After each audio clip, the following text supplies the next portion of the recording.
லட்சுமி வசந்தியின் நகையை எடுத்து ஒளித்து வைக்கிறாள். அகிலா வர தணிகாசலம் சந்தோஷம் அடைகிறார். அகிலாவிற்கு தணிகாசலம் வீட்டை சுற்றி காட்டுகிறார். வசந்தி புடவையை எடுத்து வைக்க நகை காணாமல் போனது அவளுக்கு தெரிய வருகிறது. இனி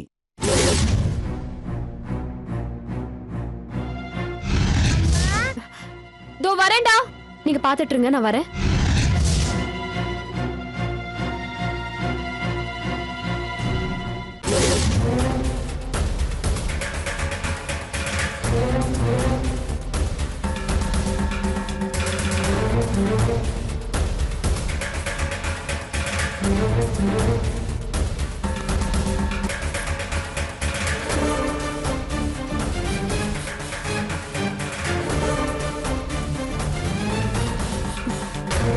இதுல இருந்து செயின் எங்க?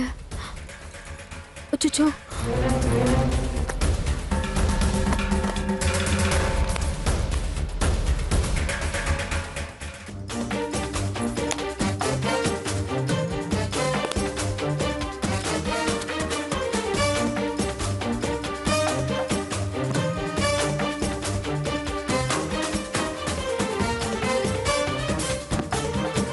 என்னம்மா, என்ன தேடிட்டு இருக்க? அம்மா, என்னோட செயின் உன்ன காணோமா? என்னது, செயினை காணுமா? ஆமாமா, போன வெட்டிங் டேக்கு அவர் வாங்கி கொடுத்தது. ஒருவேளை லட்சுமி போட்டுட்டு போயிட்டாலும் என்னவோ. ச்சே, என்னம்மா நீ தேவையில்லாம அண்ணி மேல பழிய போடுற. இந்த ரூமுக்குள்ள அவதானே வந்தா, வேற யார் வந்தா? இல்லம்மா, அதெல்லாம் இருக்காது. இங்க எங்கேயோ விழுந்திருக்கோன்னு நினைக்கிறேன். எங்க போச்சு? சரி, நல்லா தேடி பாரு. குடு, என்கிட்ட குடு, நீ பாரு.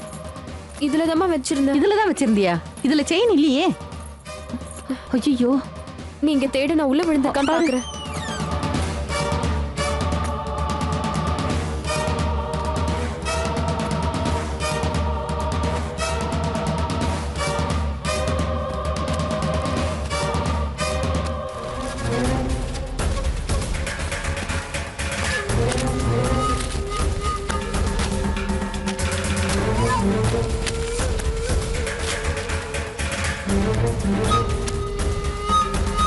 வசந்தி, செயின் இங்க இருக்குமா? எங்க?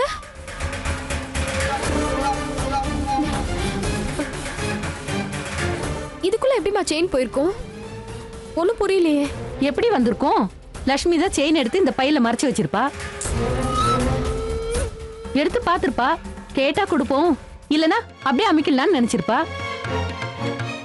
அவளை பத்தி உனக்கு தெரியாதுமா. அண்ணா வச்ச வீட்லயே கண்ணா வைக்க பாக்குறாளோ. இன்னைக்கு வரட்டும் அவ. அம்மா, நான் சொல்றத கேளு. தயவு செஞ்சு அன்னிக்கிட்ட இத பத்தி பேசாத. என்னம்மா நீ?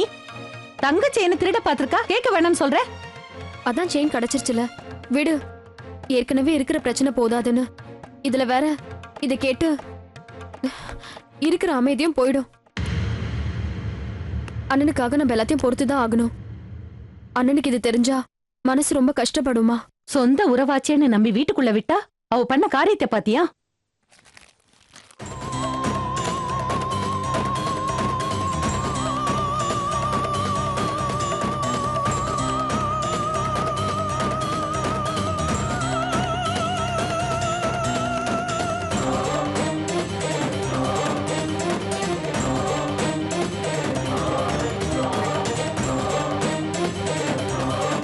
அடுத்த வருஷம் டைரிலாம் இருக்குதான்னு தேடி பாருங்க. அதில் வேற ஏதாவது க்ளூ கிடைக்கலாம்ல? இந்த டைரியோடைய தொடர்ச்சியை அதில் கூட எழுதிருக்கு.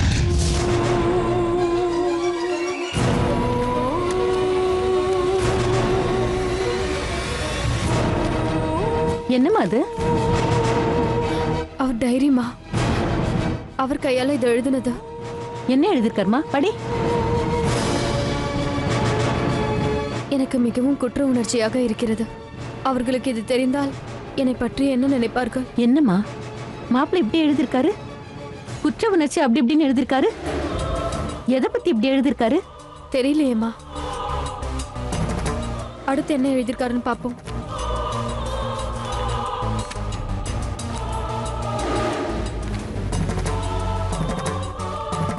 பேசாமல் வாழ்வதை விட செத்து விடலாம் என்று தோன்றுகிறது.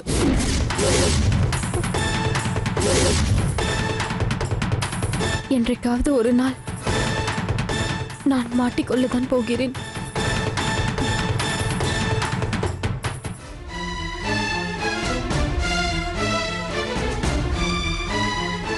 இன்று மெடிக்கல் ஷாப்பில் இருந்து 20 தூக்க மாத்திரைகளை வாங்கிட்டு வந்தேன். அதை போட்டுக்கொள்ள நினைத்த போது என் மகளின் முகம் நினைவுக்கு வந்தது. அப்படியே விட்டு விட்டேன்.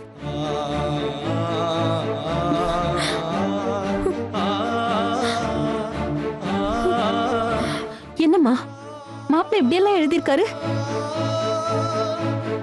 சாகலான்னு முடிவுக்கு வர அளவுக்கு அவருக்கு என்னம்மா பிரச்சனை?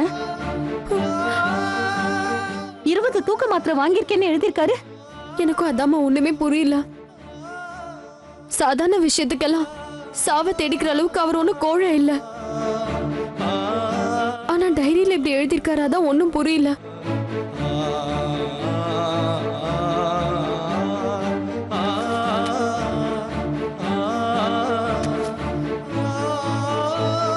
டைரியில் எழுதியதெல்லாம் போதும். என்னை பொறுத்தவரை இந்த விஷயத்தை சீக்கிரட்டாக வைத்திருப்பதுதான் நல்லது என்று நினைக்கிறேன்.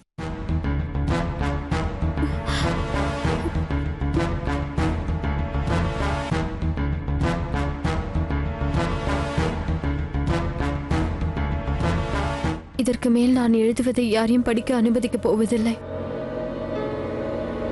இனி லேப்டாப் தான்.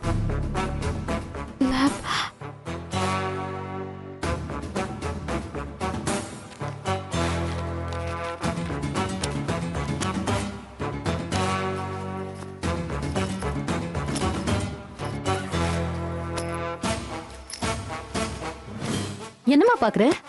இல்லம்மா, இதுக்கு மேல அவர் நினைக்கிறதெல்லாம் லேப்டாப்ல தான் எழுத போறதா டைரியில எழுதியிருக்காரு. அதான் என்னன்னு பாக்குறேன்.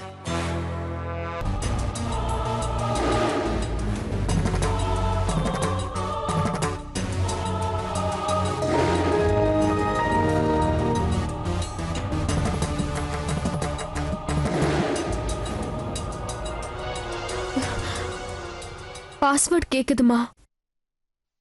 பாஸ்வேர்டு என்னன்னு தெரியலையே.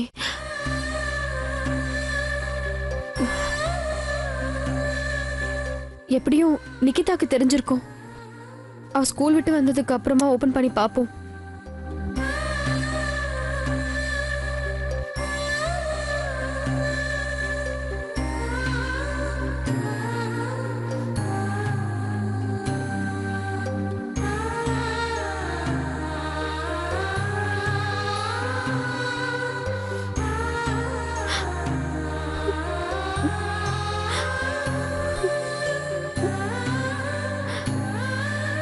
இத்தனை நாளா என்னைக்காவது அவர் திரும்ப வந்துருவாருன்ற நம்பிக்கை இருந்துச்சு. ஆனா இப்போ அவர் உயிரோட இருக்கிறாரான்னு பயமே மனசுக்கு வந்துடுச்சு.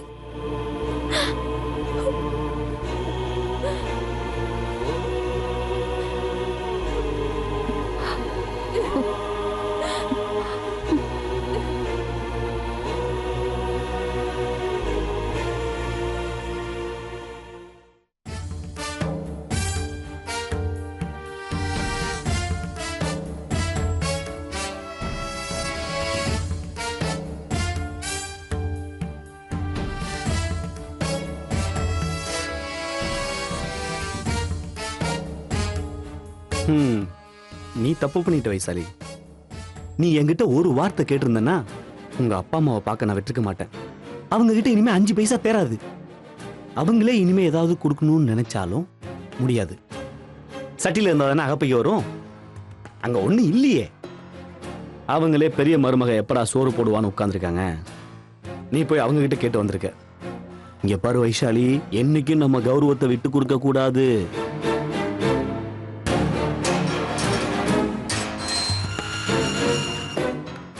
முதல்ல போய் அந்த கேட்டை சாத்திட்டு வா. ஹவுஸ் ஓனர் வந்துட்டு போறான். அந்த மெண்டல் வந்து ரெண்டல் பிரச்சனையை கிளப்புவான். அதெல்லாம் ஒண்ணு இல்லங்க, நீங்க விஷயத்தை சொல்லுங்க. இப்ப சொல்றேன் கேட்டுக்கோ. இந்த பிரச்சனையை நீ நேரடியா வசந்தி கிட்ட டீல் பண்ணணும். நீ சாமியை விட்டுட்டு பூசாரிட்ட போய் வரம் கேட்டிருக்க. அவ்வளவுதான். நான் அன்னைக்கே நிச்சயதார்த்தத்துல நல்லா ஏசிட்டேனே. நீ நிச்சயதார்த்தத்துக்கு போன அன்னைக்கு உனக்கு சந்திராஷ்டமம். எங்கேயும் வாய் வச்சிடாதுன்னு சொன்ன. நீ கேட்கல. இந்த பாரு வைசாலி, அந்த காலத்துல மன்னர்கள் போருக்கு போனப்ப கூட ஜோசியக்காரங்களை வச்சு நாள் கிழமை பார்த்துட்டு தான் போவாங்க. ஓஹோ. ஆ சொல் ராமசாமி. ஓ பெங்களூர் டிப்ஸா? அந்த ஆரியப்பட்டா குதிரையை நம்பி கட்டு. கண்டிப்பா அதான்ப்பா ஜெயிக்கும். வேற வேலை இல்ல. அட போப்பா, ஏதோ போன தடவை ஜட்ஜ்மெண்ட் அப்படி இப்படின்னு மிஸ் ஆயிடுச்சு. இந்த வாட்டி கட்டு எல்லாம் சரியா வரும். அது மட்டும் இல்ல, அதே ஆரியப்பட்ட குதிரையில தான் நானும் கட்டியிருக்கேன். அட கட்டுப்பா, எல்லாம் சரியா வரும். இவன் வேற ஒருத்தன். ஆமா, என்ன சொல்லிட்டு இருந்த? ஆரியபட்டாவுல கட்ட சொன்னீங்க. அது இல்லடி, நம்ம பிரச்சனை ஏதோ சொன்னானே. அதாங்க. இரு. அதாவது உங்க அப்பா அம்மா கால்ல விழுறதுக்கு பதிலா நீ நேரா வசந்தி கால்ல விழுந்துரு. இந்த பார், சாட்சிக்காரன் கால்ல விழுறதை விட சண்டைக்காரன் கால்ல விழுறது தான் நல்லதுன்னு பெரியவங்க சொல்லியிருக்காங்க. 1000 சொல்லு. உங்க குடும்பத்துல வசந்தி கொஞ்சம் நல்லவதான். அவளுக்கு மன்னிக்கிற குணம் இருக்கு. அண்ணி, நான் பண்ணதெல்லாம் தப்பு, தெரியாம உங்களை பேசிட்டேன்னு போய் சரண்டர் ஆயிடு. என்னது? அவ கால்ல போய் நான் விடுறதா? ஏண்டி, அரசியல்ல தொப்பு தொப்புன்னு கால்ல விழுறாங்கல்ல, அதுக்கு என்ன காரணம்? மரியாதையா இல்ல அன்பா? ஒரு இலவும் கிடையாது. பணம், துட்டு, மணி. இந்த பார், பசு மாட்டுக்கிட்ட பாலை கறக்கணும்னாலே அதை தடவி கொடுத்து தான் கறக்க வேண்டியதா இருக்கு. மனுஷங்கிட்ட காசு அவ்வளவு சீக்கிரம் வாங்கிட முடியுமா? அதுக்கு இன்னும் சில ரூல்ஸ் இருக்கு. இப்போ இந்த சூதுகவும் படத்துல ஆளை கடத்துறதுக்கு எப்படி ரூல்ஸ் வச்சிருந்தாங்களோ, அதே மாதிரி பணத்தை கறக்க நான் சில ரூல்ஸ் உருவாக்கி வச்சிருக்கேன். என்னங்க அது? ஏதாவது 1-2 சொல்லுங்க, ஒத்தவர் தான் பார்க்கலாம். அதாவது வசந்தி மாதிரி ஆளுங்க கிட்ட பணத்தை பல்கா அடிக்கணும்னு பார்க்க கூடாது. இப்போ நீ போய் ஒரு 10,000 கொடுங்கன்னு கேட்டேன்னு வச்சுக்கிய, 10,000 வாய பொழப்பா. அதையே அப்பப்ப போய் 1000 ஒரு 10 தடவை வாங்கணும்னு வச்சுக்கோ, அந்த அமௌண்ட் கவர் ஆயிடும். அப்புறம் இன்னொன்னு, 1000 ரூபாய் கேட்டாலும் அதுக்கு சரியான ரீசன் சொல்லணும். அந்த ரீசனை கேட்டுட்டு அவங்க இல்லைன்னு சொல்லவே கூடாது. அந்த அளவுக்கு ரீசன் ஸ்ட்ராங்கா இருக்கணும். ஓஹோ. அப்புறம் முக்கியமா கடைசி ரூல்ஸ் என்னன்னா, என்னங்க பாக்குறீங்க? இல்லடி, எனக்கு ஒரு டவுட்டாவே இருக்கு. இந்த மென்டல் ஹவுஸ் ஓனர் இருக்கானே, அவன் இன்னும் நம்மள நின்னு வேவு பாக்குற மாதிரியே இருந்துட்டு இருக்கு. ஹவுஸ் ஓனர் ஊருக்கு போய் 4 நாள் ஆகுதுங்க. நீங்க யார பார்த்தாலும் அவரை பாக்குற மாதிரியே பயப்படுறீங்களே. இந்த அரண்டவன் கண்ணுக்கு இரண்டதெல்லாம் பேயின்னு சொல்வாங்களே, அந்த மாதிரி இருக்கு உங்க பயம். பயமெல்லாம் ஒண்ணு இல்லடி, சும்மா ஒரு எச்சரிக்கை உணர்வு தான். சரி, இப்ப அதை விடு. இப்ப முக்கியமான விஷயம் பேசிட்டு இருக்கிறப்ப நீ குறுக்க பேசி கெடுக்கிற. ஓகே? இப்போ ரூல் நம்பர் 4. பணம் கொஞ்சம் கொஞ்சமா வந்தாலும் அது நிரந்தரமா வந்துகிட்டே இருக்கணும். அந்த மாதிரி பிளான் பண்ணணும். பொன்முட்டையிற வார்த்தை ஒரேடியா அறுத்துறக்கூடாது. சரி, இப்ப நான் என்னதான் பண்ணட்டும் அத சொல்லுங்க. இப்ப நீ நேரா உன் வசந்தி அண்ணிக்கிட்ட போய் ஓன்னு ஒப்பாரி வச்சாலு. அவ ஏன்னு கேப்பா. என் புருஷனுக்கு மூலம்னு சொல்லு. அப்படியே பெயின்ல துடிக்கிறாரு, ஹாஸ்பிட்டல்ல அட்மிட் பண்ணிருக்கோம், உடனே ஆபரேஷன் பண்ணணும்னு சொல்றாங்க, அதுக்கு பணம் தேவை அப்படின்னு சொல்லி என் தாலியை காப்பாத்துங்கன்னு ஒரே அழுது புலம்பி நடி.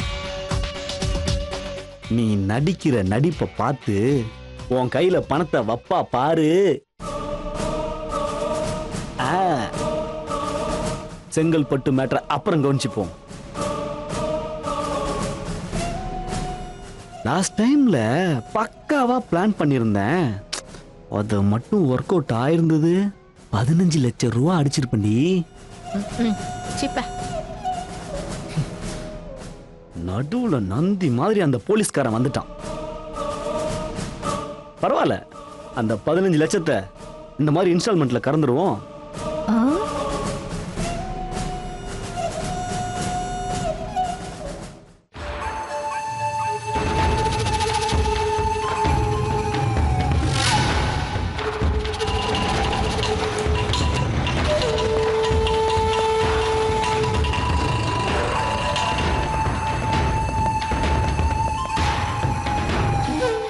வாமா. நிகிதா, உனக்கு அப்பாவோட லேப்டாப் ஓபன் பண்ண தெரியுமா? முதல்ல உங்க பேர்ல தான் பாஸ்வேர்டு வச்சிருந்தாங்க, அதுதான் எனக்கு தெரியும். அதுக்கப்புறமா என்னவோ மாத்தினாங்க. அப்பா அடிக்கடி லேப்டாப் பாஸ்வேர்டு மாத்திக்கிட்டே இருப்பாங்கம்மா. இப்ப கடைசியா என்ன பாஸ்வேர்டு வச்சிருந்தாங்கன்னு எனக்கு தெரியல. எதுக்குமா கேக்குறீங்க? இல்லம்மா, அப்பாவை பத்தின தகவல் ஏதாவது தெரிஞ்சுக்கலாமேன்னு தான் கேட்டேன். பிரேம் அங்கிளுக்கு இதை பத்தி நிச்சயமா தெரிஞ்சிருக்குமா. அப்பா அவருக்கு பல தடவை இங்க இருந்து மெயில் அனுப்பியிருக்காரு. பிரேம் அங்கிள் கூட ஆபீஸ்ல இருந்து அப்பாவோட லேப்டாப்ல டீம் வியூவர் சாஃப்ட்வேர் மூலமா ஆப்ரேட் பண்ணிருக்காங்க. நான் அதை பத்தி யோசிக்கவே இல்லம்மா. சரி, நான் இப்பவே பிரேம்க்கு ஃபோன் பண்ணி கேக்குறேன். நீங்க போங்க, நீங்க போய் ட்ரெஸ் சேஞ்ச் பண்ணிக்கோங்க. சரிம்மா.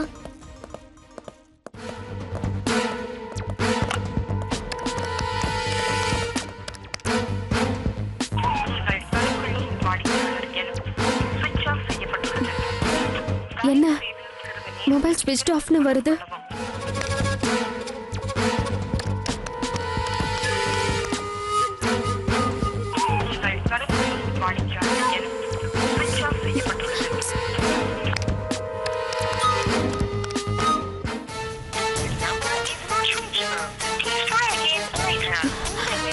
ஆபீஸ்ல இன்னும் கிடைக்க மாட்டேங்குது. பேசாம நேர்ல போய் என்ன ஏதுன்னு விசாரிக்கிறது தான் கரெக்ட்.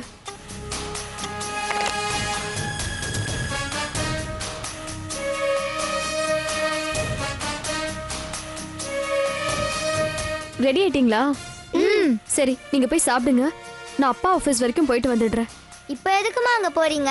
அப்பாவை பத்தி ஏதாவது தகவல் தெரிஞ்சுச்சா? இல்லம்மா, விவரம் தெரிஞ்சுக்கிறதுக்காக தான் போறேன். பாட்டியும் நவீனும் கீழே தூங்கிட்டு இருக்காங்க. அவங்க எந்திரிச்ச உடனே ஃப்ரிட்ஜில் சாண்ட்விச் வச்சிருக்கேன், அதை நவீனுக்கு கொடுக்க சொல்லுங்க. ம், சரிம்மா. குமரன் மாமாவும் அத்தையும் எங்கம்மா? அவங்க ஃபங்க்ஷன் போயிருக்காங்கல்ல, இன்னும் கொஞ்ச நேரத்துல வந்துருவாங்க. சரி, நீங்க ஜாக்கிரதையா இருங்க, நான் வந்துடுறேன். சரிம்மா.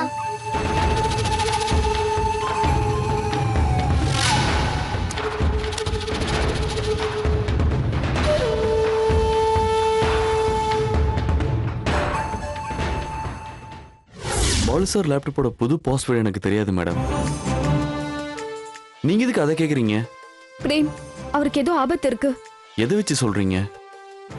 அவர் எழுதின டைரியில அப்படி எழுதியிருக்கு. இதோ பாருங்க. எனக்கு மிகவும் குற்ற உணர்வாக இருக்கிறது. I feel guilty. அவர்களுக்கு தெரிந்தால் என்னை பற்றி என்ன நினைப்பார்கள்? பேசாமல் வாழ்வதை விட செத்து விடலாம் என்று தோன்றுகிறது. என்றைக்காவது ஒரு நாள் நான் மாட்டிக்கொள்ளதான் போகிறேன்.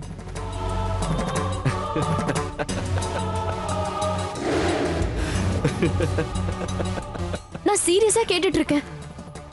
நீங்க சிரிச்சிட்டு இருந்தா என்ன அர்த்தம்? சிரிக்காம என்ன பண்றது மேடம்? இந்த காலத்துல யாரு டைரி எழுதுறாங்க? அப்படியே எழுதினாலும் மளிகை சாமான் லிஸ்ட், வரவு செலவு கணக்கு தான் எழுதி வச்சிருப்பாங்க.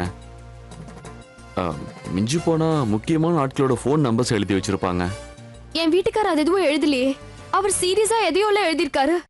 மேடம், இந்த டைரியில இருக்கிறது பாலு சார் எழுதின கதை.